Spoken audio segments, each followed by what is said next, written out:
ఇక్కడ 2 కాన్సెప్ట్‌లు. ఒకటి, నేను చాలా గొప్ప శక్తివంతమైన నాయకుడిని. నా అంత అద్భుతంగా పాలన ఎవరు చేయలేరు అనేది ఆయన నమ్మకం. కాపోతే ప్రజలు అలా నమ్మలేదు ఆయన్ని. 99, 2004లోనే ఆయన మొదటిసారి ఎన్నికయ్యారు. ఆ వెంటనే ఓడిపోయారు. 2 సార్లు ఆయన అధికారంలోకి రాలేదు. 2014లో ఆంధ్రప్రదేశ్‌లో అధికారంలోకి వచ్చి ఆ వెంటనే దారుణమైనటువంటి పరాజయం పాలయ్యారు. కూటమిగా మాత్రమే అధికారంలోకి వస్తూ ఉన్నారు. అంటే ఆయన ఒక బలమైనటువంటి నాయకుడు. ఆయన లేకపోతే రాష్ట్రం ఏమైపోతుందో, దేశం ఏమైపోతుందని ప్రజలు భావించటం లేదు.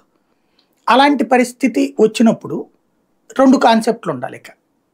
ఒకటి, తను సమర్థుడినే అని ప్రజలకి నిరూపించుకుని మళ్ళీ అధికారంలోకి రావటం.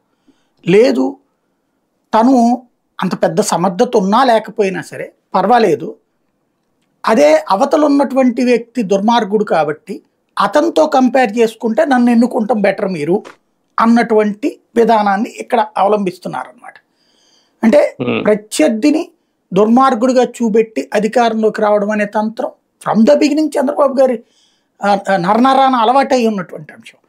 ఇదివరకు 95లో అధికారంలోకి వచ్చినప్పుడు ఏం చెప్పేవాళ్ళు, ఎన్టీ రామారావు అనేటటువంటి వ్యక్తి అసలు రాజకీయాలకు అనర్హుడు, నైతిక విలువలు లేని వ్యక్తి, అట్లాంటి వ్యక్తి చేతిలో ఈ రాష్ట్రం ఉండకూడదని నేను అధికారాన్ని చేపట్టానని చెప్పారు. ప్రజలందరి కోరిక మేరకే చేపట్టానని చెప్పారు.